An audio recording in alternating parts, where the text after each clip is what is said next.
They've said it quietly for decades, but now the plan is out in the open. Certain political forces want to dismantle Social Security, piece by piece, and their latest proposal would hit millions of Americans like a wrecking ball. If you're retired, nearing retirement, or just working hard every day paying into the system, this directly affects you. The stakes, the very foundation of your future security. A quiet storm is building, and it's coming from the boardrooms and backrooms of think tanks and Capitol Hill strategy sessions.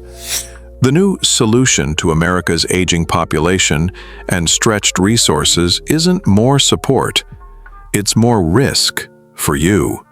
In a recent interview aired on a conservative platform, the head of a policy group made it plain: they want to privatize Social Security. The pitch sounds appealing at first. Give workers more control, let them grow their money, don't rely on government inefficiencies. But scratch the surface and a darker reality emerges. It's a systematic transfer of risk from the government to individuals, from the public to the private sector, from collective security to financial roulette. Because make no mistake, this is not about modernization. It's about dismantling a safety net that has kept millions of seniors, disabled workers, and survivors afloat for generations.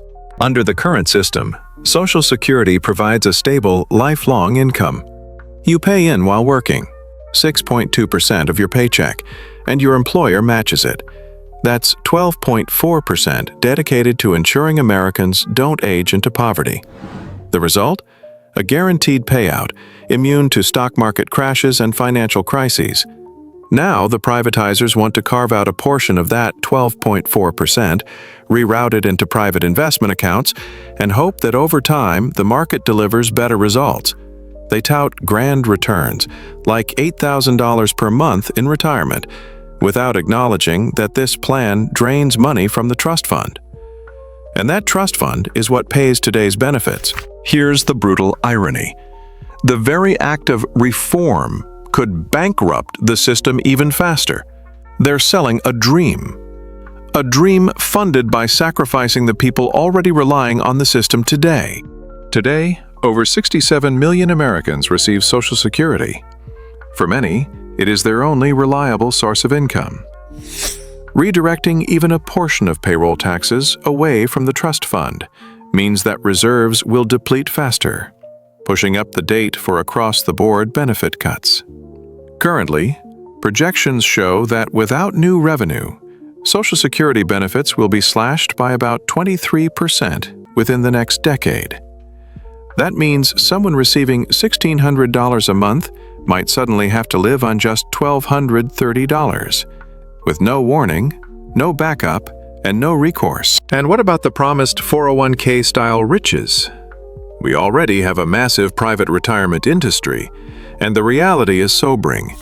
According to the National Institute on Retirement Security, the median retirement account balance for working-age Americans is just $0. Yes, zero. Even among those who do save, the average 401k balance at retirement falls far short of what's needed for a secure retirement. Why? Because life happens. People lose jobs, markets crash, medical emergencies arise, retirement savings vanish. But Social Security never misses a payment. Not one. When these privatization advocates claim the average person could earn $8,000 a month by investing their payroll taxes, they're engaging in deliberate fantasy. If that were even close to reality, America's seniors would already be drowning in wealth. But instead, millions are choosing between groceries and medications, even with Social Security in place. They ignore the volatility. They ignore inequality in access to financial education. They ignore how Wall Street would feast on management fees and commissions from this newly opened revenue stream. Because in their model, your retirement becomes a business opportunity. They claim to empower the worker. In truth, they leave you exposed, unprotected, unprepared, and expendable. Here's what makes this especially dangerous. The plan is not being sold as destruction. It's being dressed up as freedom, choice, personal responsibility. The rhetoric is sharp, but hollow. And the people pushing this are betting on confusion. They want Americans to believe that the trust fund is some mysterious black box, mismanaged, bloated, and broken. But here's the truth. The trust fund is transparent.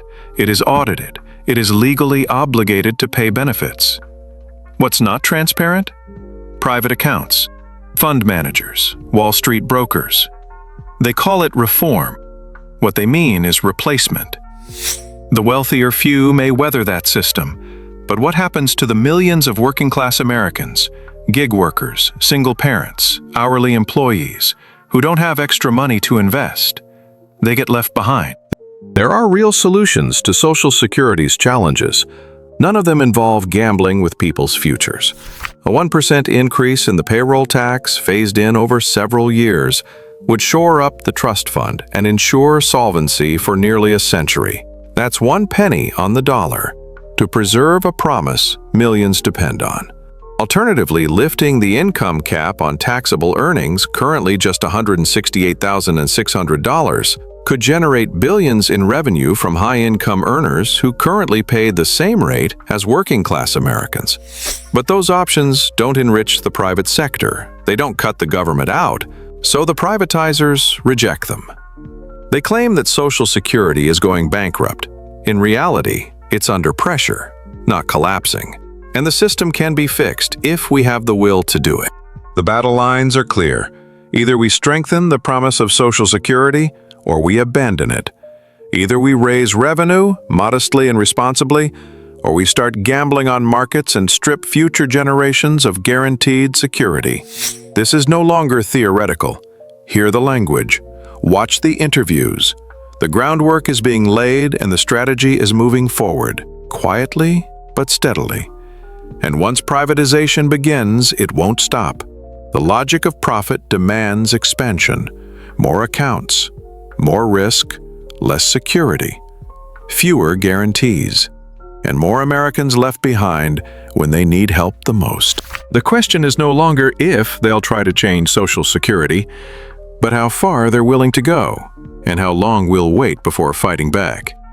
Because when that first paycheck hits with less going to Social Security and the trust fund starts bleeding faster, the damage will already be done. So ask yourself, will we preserve what works or buy into a scheme that was never meant to serve us in the first place?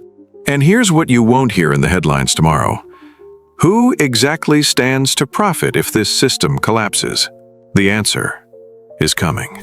If you found this breakdown eye-opening, share your thoughts in the comments. For more deep dives into the policies shaping your future, hit subscribe and turn on notifications. Your awareness is power.